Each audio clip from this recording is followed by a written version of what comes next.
bienvenue à l'émission Rapport Boivin du 20 avril 2017, 20e chapitre pour le 20 avril. Mon Dieu, le chiffre 20 est une journée importante aujourd'hui. Un plaisir de savoir que vous nous suivez à l'émission. Merci aux gens de la zone TVC Basse-Lièvre, Buckingham, Masson-Angers, l'Ange Gardien. On essaie de parler de vous autant qu'on est capable. Vous ne faites pas toujours les nouvelles. Essayez de faire des choses un peu brusques des fois, puis donnez-nous du stock. Et les gens de MaTV aussi. Alors, bienvenue. Merci de vous joindre à nous. À toutes les semaines. Encore plein de choses cette semaine, mais je pense que ce qui ressort le plus de tout ce qui s'est passé, c'est sûrement ces rivières qui sont en train de sortir de leur lit, qui débordent. Il y a des zones qui font assez dures dans la région. On a entendu beaucoup, vous avez sûrement entendu parler des gens du coin de la rue Jacques-Cartier, par exemple, de la rue Saint-Louis, près de la rivière des Outaouais. Vous avez aussi les gens de Mayo. Moi, j'attendais ma photo avec des personnes en canot. J'en ai pas vu encore dans le secteur Gatineau, mais il y en avait une à la une du journal Le Droit. C'est jamais drôle. On peut faire des blagues plates, là, vous me direz, mais c'est pas le fun de vivre ce genre de situation-là. Évidemment, ce qu'on entend le plus quand ces choses-là se produisent, c'est, bon, on est laissé un peu à nous-mêmes, on se sent un peu désemparé, surtout pour les nouveaux, ceux qui viennent soit d'acheter une propriété puis qui n'avaient pas eu de problème pendant X nombre d'années et qui tout d'un coup se retrouvent avec cette situation. C'est absolument pas le fun. Il n'y a rien de pire que d'avoir des questions d'entrée d'eau, que vous soyez en condo, que vous soyez dans une maison, que vous soyez près de la rivière, ce n'est pas des moments agréables, c'est bien certain. C'est sûr que quand on demeure près d'un cours d'eau, je vous dirais que j'aurais une tendance à penser que c'est quelque chose qui doit être dans le fond de la pensée des gens qui restent là, que c'est des choses possibles qui puissent survenir. Mais c'est certain que ce qu'on regarde, c'est un peu comment les autorités réagissent au-delà de la population. Bien souvent, on voit des gens qui vont aider la famille, les amis, la parenté, etc. Ça vient donner un coup de main. À la ville de Gatineau, on avait mis des sacs de sable à la disposition. Les services de sécurité étaient à l'affût, le service 311 aussi. Est-ce que c'est suffisant, pas suffisant? Est-ce que la conseillère du quartier a bien réagi? Les conseillers qui sont dans les zones en question ont bien fait leur travail? Le maire, le conseil et Alouette? Et ça vaut pour toutes les municipalités qui sont touchées par ce type d'événement. Je vais vous dire, moi, j'ai une tendance à dire, est-ce qu'on peut attendre à la fin pour faire cette espèce de post-mortem? Pour l'instant, je pense que ce qui compte le plus, c'est de donner les services aux personnes qui sont visées par ces drames humains qui sont pas nécessairement agréables. Et ceux qui sont touchés, bien, essayer de prendre des moyens pour limité, c'est souvent ce que soit les compagnies d'assurance, malgré que on pourrait faire une émission juste sur la couverture des compagnies d'assurance en tel cas. Je me suis laissé expliquer qu'il n'y en a pas beaucoup d'assurances qui couvrent ce type, surtout quand c'est un lit de la rivière qui sort de son lit. Tout récemment, il y en a qui ont réussi, qui sont prêts à assumer ce risque-là, certaines compagnies d'assurance, pour la simple et bonne raison qu'on a maintenant, semble-t-il, au Québec, une cartographie qui décrit très particulièrement les zones inondables. Mais juste en terminant sur ce sujet-là, je vais vous citer le maire Normand Vachon de la municipalité de Mayo, qui a aussi, il y a des citoyens de la municipalité de Mayo qui sont dans la problématique d'avoir beaucoup de difficultés à se rendre chez eux, sont obligés de laisser leur char quelque part, sauter dans un canot, puis se rendre à la maison, ça doit être épouvantable. Et dans ce contexte-là, le maire de Mayo qui disait, regardez, ça fait comme 8 ou 9 fois que ça arrive, il y a déjà il y a eu des permis de construction qui ont été émis par la municipalité dans les années antérieures et c'était vraiment niaiseux. Je le paraphrase un peu, mais il a raison. Mais qu'est-ce que vous voulez que je vous dise, là? Pas que je manque de sympathie pour ces situations-là, mais si je décide que je m'en vais m'acheter une maison sur le boulevard, la rue Urtubise ou la rue Jacques-Cartier, on va s'attendre à ce que je vais vérifier le niveau d'eau de la rivière. Et est-ce que je suis prête à assumer ce risque-là? Ça, c'est autre chose. Est-ce qu'on doit attendre que les gouvernements s'occupent de tout ça? Est-ce que la Ville de Gatineau doit demander à Québec de participer dans le fonds d'urgence, qu'il y ait un décret qui soit émis pour la situation? On verra comment ça va se continuer. La pluie n'a pas fini de tomber. En tout cas, on vous souhaite bonne chance. Autre chose, dans ce coin de pays, dans le beau coin de la TVC, Basse-Lièvre, la mine Wallingford-Back, qui est à Mulgrave et Derry. On vous en a parlé dans le cadre de cette émission-ci à quelques reprises. Il y avait les Amis de la mine. Vous le savez, c'est magnifique, c'est un endroit extraordinaire. Mais les gens de Mulgrave et Derry, eux, en avaient plein le casse de voir des gens arriver. C'est une zone un peu dangereuse au moment où on se parle parce que ce n'était pas nécessairement ouvert au grand public, mais les gens se rendaient quand même pour aller voir ce magnifique joyau. Et bon, ça crée toutes sortes de problématiques. La municipalité de Mulgrave et Derry a demandé est-ce qu'on empêche le fait d'entrer sur la propriété qui n'est pas ouverte au public pour aller voir la mine. Ça dérangeait les citoyens du coin. Ça passait jusqu'à la MRC Papineau. Il y a eu différentes analyses. Le ministère, qui est le ministère de l'Énergie et des Ressources naturelles, a été saisi du dossier. Le député de la place, Alexandre Iraca, a été saisi du dossier aussi. Alors, on attendait avec impatience la décision de la MRC Papineau. Et semble-t-il que la décision qui va être prise, c'est de vraiment sécuriser, empêcher l'accès à la mine au public en général. On va mettre des clôtures, mais comme dans le ciment, puis bonne chance, ceux qui vont essayer de se rendre... ça prend une petite clôture facile à effilocher, là, puis tu passes à travers.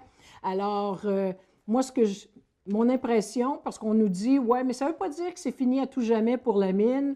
Je suis peut-être défaitiste dans ce dossier-là, mais le message que j'envoie un petit peu aux gens qui sont intéressés par le dossier, c'est qu'est-ce que vous voulez, loin des yeux, loin du cœur.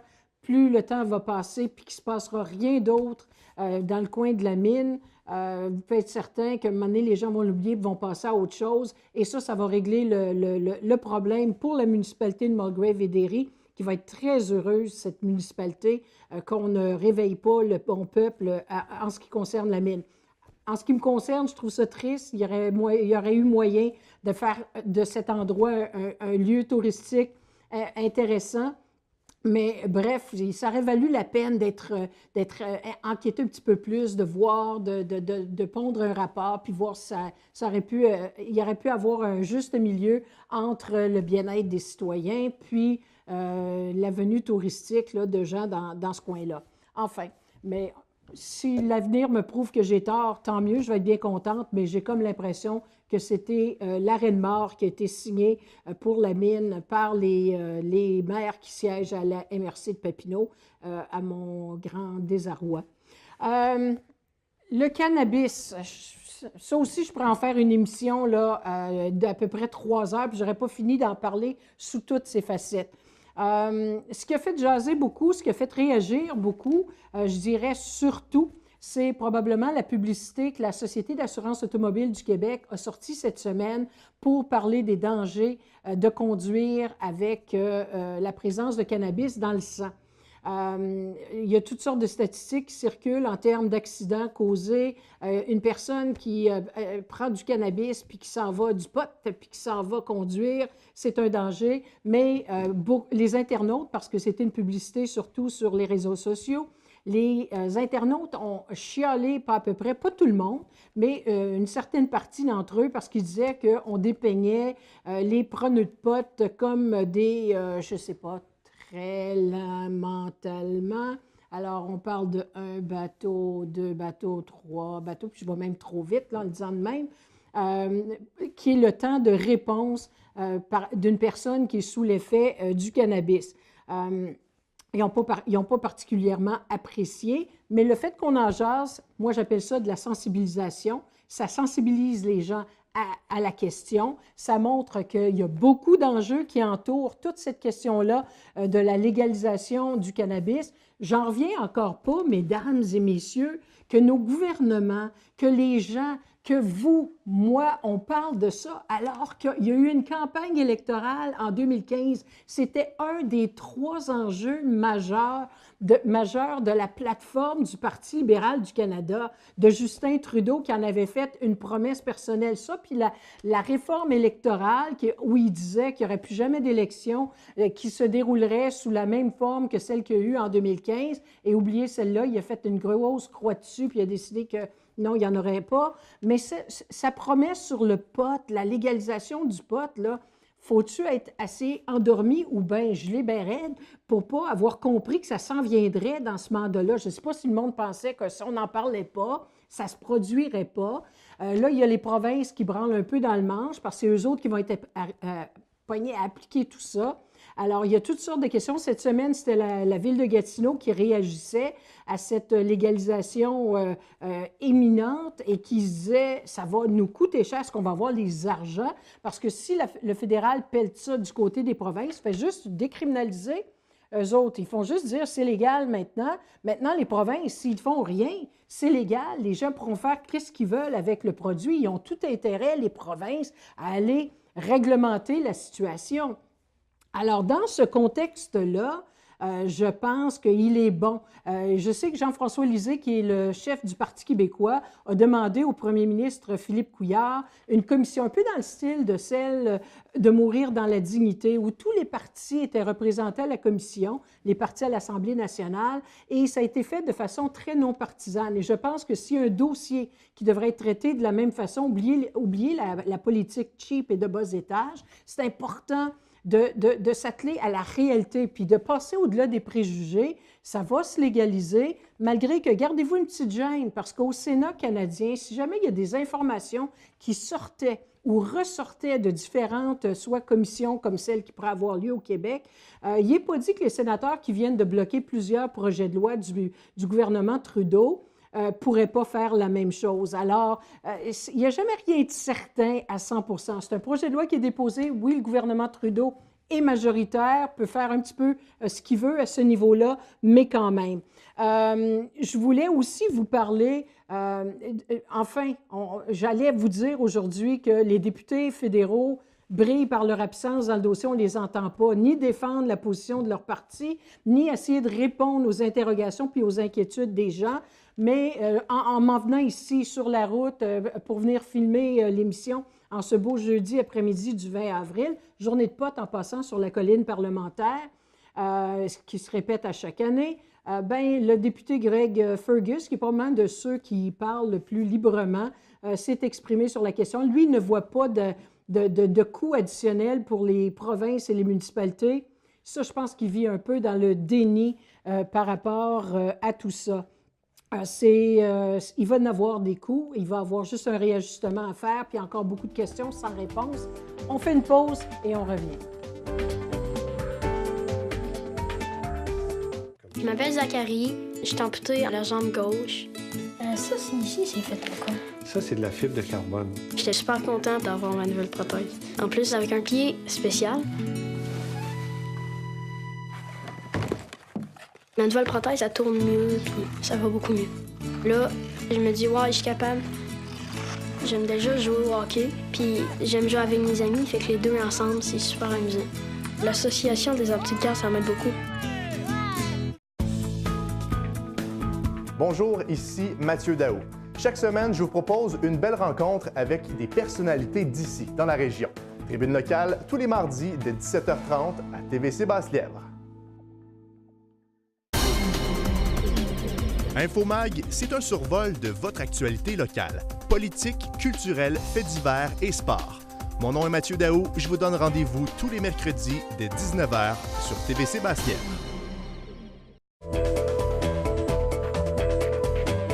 Vous avez eu le temps de prendre connaissance de nos beaux commerciaux. Alors maintenant, de retour au rapport Boivin, je voulais vous parler un peu de notre ami ou mon ami à moi, pas un ami personnel, là, mais enfin, fait partie de mon quotidien quasiment, Donald Trump, le président des États-Unis, qui a fait beaucoup parler de lui dans la dernière semaine, mais à différents niveaux.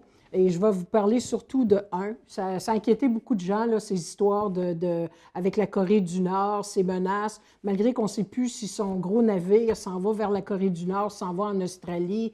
En tout cas, c'est jamais clair avec Donald Trump. Fait que, disons je vais vous faire grâce de ce sujet-là cette semaine. Mais il a dit quelque chose qui peut avoir un impact assez sérieux au Canada. C'est qu'il a décidé de s'en prendre. Sa nouvelle cible, maintenant, c'est le lait canadien. Alors, le beau lait que vous buvez, gracieuseté de notre système de gestion de l'offre ici au Québec, au Canada, et pour lequel les fermiers se battent bec et ongles, sont prêts à aller, en tout cas, à la bataille sur cette question-là, parce qu'il en va de la survie de plusieurs fermes, c'est ce qu'on se fait dire. Donald Trump était, je pense, au Wisconsin cette semaine, dans le cadre d'une tournée.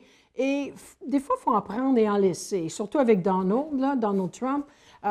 C'est certain, il se retrouve devant des gens qui sont des fermiers du Wisconsin, qui ont de la misère à écouler leur lait sur le marché canadien. Remarquez que moi, je n'ai pas une grande sympathie quand on sait qu'aux États-Unis, il y a un marché d'à peu près 300 millions de personnes versus notre marché à, mettons, 34, 35 millions, là, si je vais arrondir tout ça.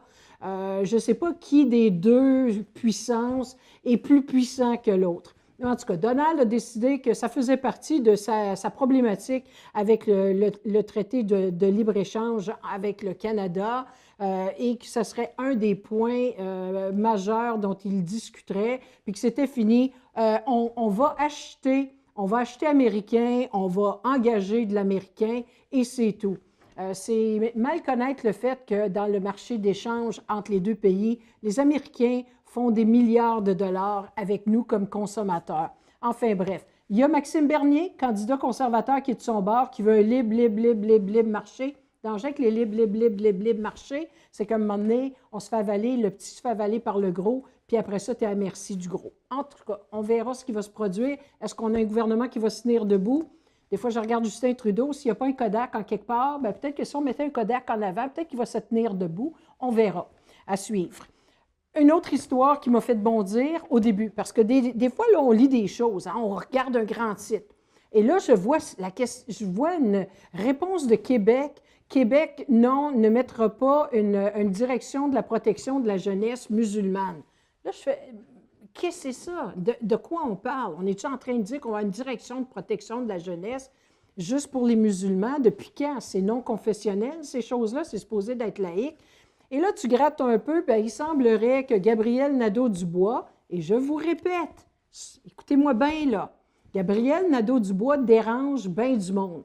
Il dérange le Parti québécois surtout parce qu'il prend ses électeurs beaucoup dans la talle, des souverainistes, péquistes, qui sont un petit peu plus de gauche. Alors, Gabriel Nadeau-Dubois, qui est une figure publique, pour un jeune comme lui, bravo, il y en a qui essayent toute une vie. Des fois, je vous demanderais de me nommer, je ne sais pas moi, 10 députés libéraux, puis vous ne seriez même pas capable de m'en nommer probablement plus que 5 au Québec.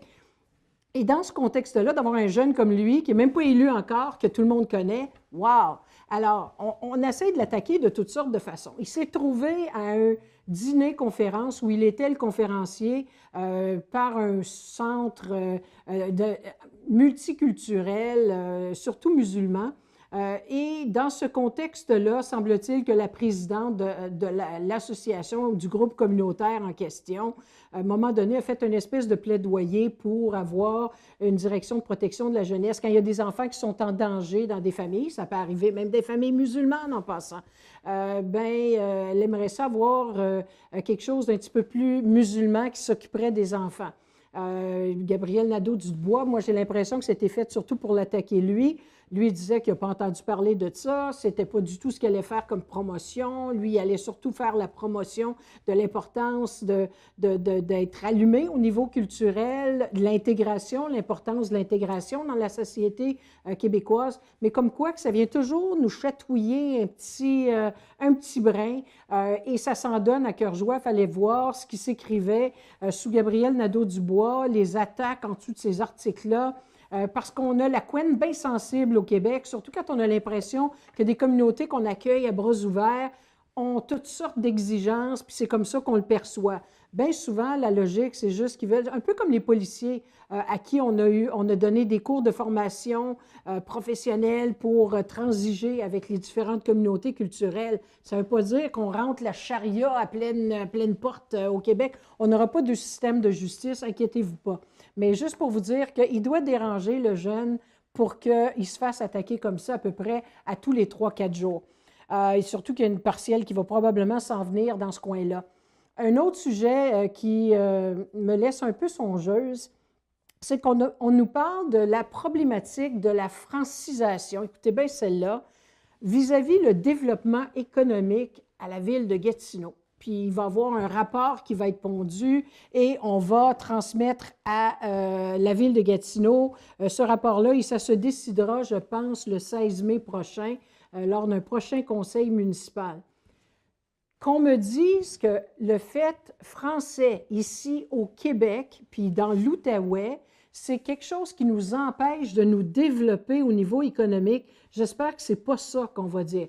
J'espère qu'on ne mettra, c'est important de faire des concessions. Je comprends le fait d'offrir certains services à une communauté anglophone, mais ceux qui viennent s'installer ici devraient savoir, un peu comme quand tu t'installes sur le bord d'une rivière, puis que l'eau monte, bien, surprends-toi pas à un moment donné si tu es inondé. Mais de la même façon, quand tu t'en viens au Québec, c'est une province francophone. Alors, arriver en ville, si tu viens t'installer ici, province francophone, région francophone, ville francophone, puis que tu t'attends à ce que non, tout le monde se plie à tes demandes en anglais, sous toutes sortes sans aucune considération pour quoi que ce soit, il y a un problème en quelque part et ça va créer certaines problématiques. Mais c'est ça qui fait qu'on n'est pas actif au niveau développement économique, c'est à brailler, je vais vous dire. Et si c'est ce qui se produit, attendez-vous à voir un personnage qu'on entend peut-être un petit peu moins parler de ce temps-ci, mais avec le mouvement impératif français, je sens que notre Zorro national ici ou local, je devrais dire,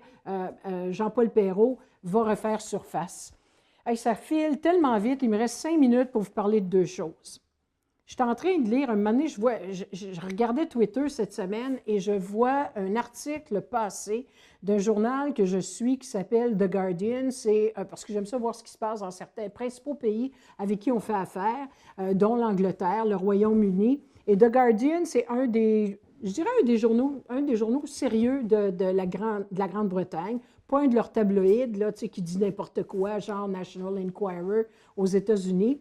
Et un des titres, un des éditoriales opinion qui est sorti cette semaine, c'était pour dire que notre premier ministre faisait un comparable entre Donald Trump et Justin Trudeau en disant « Donald Trump est peut-être pas beau à regarder, il fait peut-être pas dans dentelle quand il parle, mais au moins, lui, quand il parle, on sait à quelle enseigne il loge. » Pas toujours vrai parce qu'il change d'idée comme il change de chemise, mais en tout cas, qu'il soit contre l'environnement, on sait, puis on se trouve à quelques jours à peine de la journée de la Terre, on s'y attend parce qu'il l'a toujours dit, il ne croit pas au changement climatique. Mais l'article en question nous dit que notre premier ministre, Justin Trudeau, le darling international, est un danger, est un désastre pour la planète, et c'est à peu près le titre, d'ailleurs, vous le voyez sûrement à l'écran pendant que je vous parle. Et pourquoi on dit ça? C'est que Justin Trudeau, pour le peuple, pour les jeunes, pour les groupes, quand il va leur parler de long en large de l'importance de s'atteler au changement climatique, a dépêché à la conférence de Paris sa ministre de l'Environnement, Catherine McKenna, qui a forcé des cibles encore plus difficiles à atteindre à l'ensemble des pays. Le Canada était de retour sur la scène internationale. C'était ça le violon qu'on s'est fait jouer. Alors, l'image du champion défendeur des changements climatiques, défendeur de cette belle planète, c'était notre premier ministre. Mais en même temps, comme le dit si bien l'article, puis ça m'a fait réfléchir cette semaine qu'ils avaient raison, il était à Houston il n'y a pas si longtemps de ça, avec les plus grandes pétrolières de ce monde, en train de leur faire un discours absolument qui les a tellement ravis qu'ils l'ont ovationné pour montrer comment il faut que le pétrole circule. Oui, il faut faire certaines choses au niveau des changements climatiques, mais en même temps, il ne faut pas laisser ces ressources naturelles dans le sol, laissant croire qu'on va reprendre de plus belle avec la question des sables bitumineux, des oléoducs et ainsi de suite. Alors, est-ce que ça ternit l'image de Justin Trudeau? Probablement pas encore au Canada, parce que je pense que ça ne s'est même pas rendu au Québec, cette nouvelle, parce qu'on est encore au stade où on n'aime pas trop l'écorcher, mais à un moment donné, il va peut-être falloir qu'on regarde exactement ce qu'il a dit, ce qu'il dit encore et surtout ce qu'il fait. Parce que c'est bien beau de dire « faites ce que je dis », mais faites pas ce que je fais. Quand on s'en va annoncer des pipelines ou qu'on va réactiver la question des sables bitumineux, ça fait peut-être le plaisir de l'Alberta, mais ça fait peut-être pas le plaisir de la planète. Et parlant de gens avec une conscience sociale, je m'en voudrais de terminer cette émission sans les saluer. Les Brasseurs du Temps viennent d'embarquer dans j'appelle ça, c'est une campagne de sensibilisation pour protéger la population et surtout protéger l'eau potable, parce que je vous le dis, la journée qu'on a trop, elle ne serait plus potable, qu'on aurait des problèmes d'approvisionnement d'eau. Vous ne réalisez pas quel problème ça risque de causer, mais ça risque d'être un problème sérieux. Et c'est la 26e microbrasserie à travers le Québec qui a accepté d'embarquer dans cette belle campagne de sensibilisation. Et on l'appelle une bière qui dit non à Énergie Est, coule pas chez nous. Alors, je vous encourage, quand vous allez prendre de cette bière au Brasseurs du Temps, ils vont donner une partie des profits à la fondation qui s'occupe justement de cette question-là. Alors, moi j'appelle ça des beaux projets dans lesquels des compagnies de chez nous, qu'on peut encourager, donc faire notre part aussi, parce que souvent les gens me disent, qu'est-ce que tu veux qu'on fasse? Bien, le 22 avril, Journée de la Terre, il y a une marche. Il y a une marche qui se déroule à chaque année le dimanche. Je pense que c'est justement le dimanche en fin de semaine. Ça commence vers les 10 heures. Allez à l'école secondaire Nicolas-Gatineau. Joignez-vous aux marcheurs. C'est pas long, même des personnes comme moi qui n'adorent pas la marche plus qu'il faut.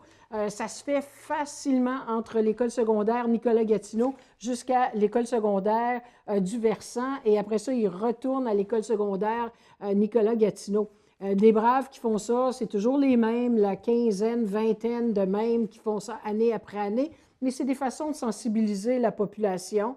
L'information qui circule sur les réseaux sociaux. On va entendre beaucoup parler de la planète, mais c'est un peu comme la journée de la femme. Hein? On en parle une journée quand on lui alloue une journée, puis après ça, on repasse à nos mauvaises habitudes. Alors, félicitations encore une fois aux Brasseurs du Temps, à Alain Geoffroy, le président, puis Marc Godin, le vice-président, d'avoir accepté d'embarquer dans ce beau projet, dans cette campagne de sensibilisation. J'ai à mon équipe en arrière en régie qui m'entend et qui m'endure. Merci, puis à tout le monde, à la semaine prochaine.